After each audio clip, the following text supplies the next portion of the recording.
बहुत ही याद आओगी। तो सुनना लगे ये आपका ताज है, संगम ये ताज है। दादी अच्छे लगते हो आप इस टोपी में।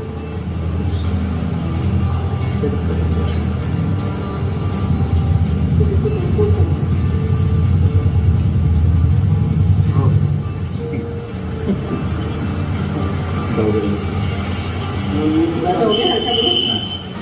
इसको थोड़ा सा एडिट करके कर लेंगे। आपको बहुत अच्छा सुनाएगा, वो रिकॉर्डिंग करा था। आपको पहले का नहीं है। हाँ हाँ, ये तो मस्त बोल रही थी दादी। दादी अच्छा बोल रही थी।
बाबा की बड़ाली बाबा भी तुमके अरमन हाथों में हमने भी खुद को दागी किया है बलिहार कितना क्या दे सकेगा दिया है दुलार जितना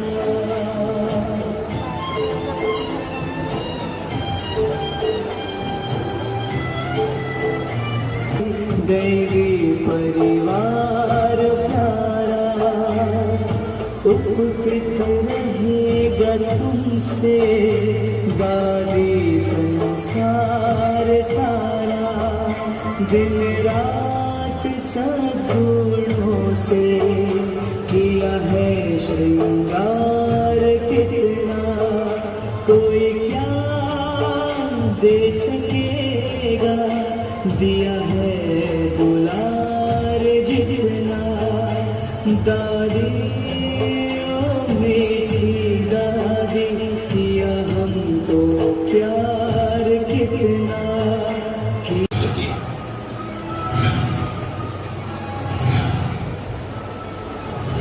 जब तक अपने सर्वशक्तिमान बाप को नहीं जाना है हम तो कहेंगे तब तक उसको कुछ भी प्राप्ति नहीं है। आध्यात्मिक पथ में आगे बढ़ते हुए गांधी जी ने 14 साल के एकांत और राजयोग की गहन तपस्या कर स्वयं को गुणों, शक्ति और संपूर्ण कलाओं से स्वयं को निखारा। सन 1950 में भारत पाकिस्तान के बंटवारे के बाद दादी जी भी ब्रह्मा बाबा और सभी ब्रह्मा बच्चों के साथ अरावली पर्वत माउंट आबू आ गए। फिर धीरे धीरे ईश्वरीय ज्ञान का शंखनाद हुआ और लोग शिव शक्ति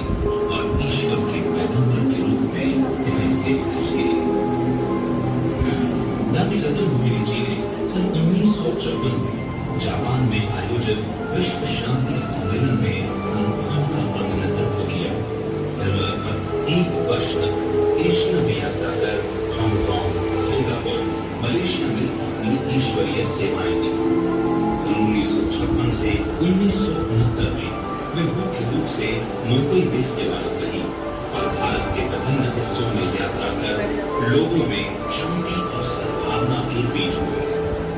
सन 1972 से 1974 तक राष्ट्रीय रैली भारत एकता युवा पद यात्रा में दादी नरेंद्र मोदी जी ने महत्वपूर्ण भूमिका निभाई, जिसमें देश के विभिन्न हिस्सों से 650 प्रतिभागियों ने 12,550 किलोमीटर की दूरी तय की।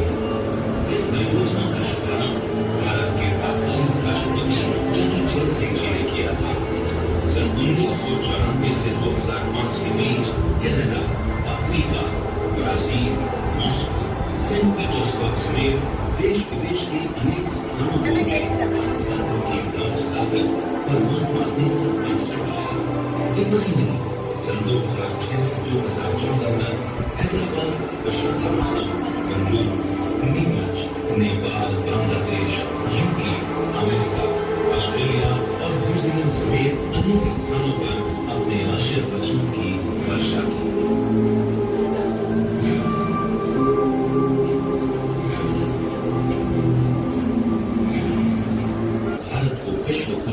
के कार्य को साकार करने के उद्देश्य से आदर्श युवा बनाने का कार्य किया जा रहा है। नारी जब जागेगी तो जग जाएगा जग सारा, नारी जब बदलेगी तो संसार में होगा उजियारा, नारी से ही चमकेगा पूरे विश्व के भाग्य का सितारा। इसलिए तो स्वयं भगवान ने नारी को वंदे मातरम कह के पुकारा। हजारों कुमारियों को शक्ति स्वरूपा, देवी तुल्य और विश्व सेवा में सदा तत्पर रहने के लिए योग्य ब्रह्मा कुमारी बनाने का प्रशंसनीय कार्य भी दादी जी के निर्देशन में ही किया जा रहा है। रहती थी हर कार्य के लिए। अभी संदेशी बहन ने दादी से पूछा, शरीर छोड़ने के पहले आपकी स्थिति कैसे रही? तो दादी ने कहा, मैं हमेशा बाबा को देखती थी और मम्मा को देखती थी और जो दादियाँ होकर के गई हैं उनको देखती थी और उनको देखते मुझे बहुत खुशी होती थी, बहुत आनंद आता था। तो जो रुक्मणी जो क्लास में गई थी, फिर कहा कि दादी आपने तो क्या किया, बहुत अपने को श्रृंगारा और अपने को बहुत माना क्या किया, उमंग उत्साह में लाया और अपने को महान बनाया। अब हमें क्या करना है? तो दादी ने यही कहा कि जैसे मैंने मम्मा बाबा को देखा, दादियों को देखा, अपने को अंदर ही अंदर स्वयं को उन जैसा बनाने का लक्ष्य रखा, ऐसे आपको भी अपने जीवन का लक्ष्य यही रखना है कि हमें बाबा जैसा बनना है, दादियों जैसा बनना है।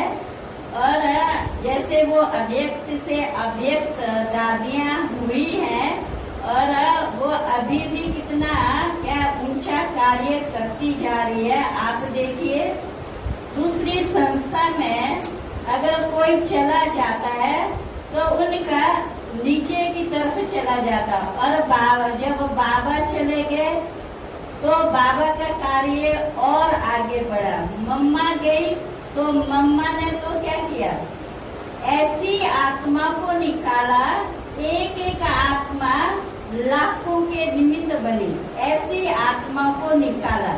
और जब बाबा चले गए और उसके बाद विदेश में सेवा हुई, और जैसे हमारे आगे जब दादी दीदी गई और बाबा की सेवा में और रंग लग गया, और जब प्रकाशमणि दादी जब चली गई, सब मीडिया वाले यही सोच रहे थे कि ये क्या कहेंगे, इनका आपस में कुछ तो नहीं है, वो यही सोच रहे थे। उनको तो नेगेटिविटी जो है मीडिया में डालना होता है। कहते इनका इतना बड़ा संगठन है, और जब दादी चली गई और दादी के जाने के बाद तो और ही बाबा की सेवा में कर रही है। तो जब एक बार प्रकाश में दादी का जब ध्यान का जो भी गई थी बहन गुलजार दादी, तो दादी कहती कि जब मैं ध्यान में गई, दादी से पूछा कि आप एडवांस पार्टी जाकर के क्या करते हो? तो दादी ने कहा कि जब हम कोई बहुत बड़ा प्रोग्राम होता है तो हम जब आपस में मिलते हैं, ये नहीं पता होता कि ये है, तो मालूम महसूस होता है कि हम आपस में प्यार की दृष्टि से देखते हैं, कि ऐसे लगता है कि हमने इनको कभी देखा है, इनसे हमने मुलाकात की है, कभी न कभी ऐसी महसूस का हमें फीलिंग जो है होती है।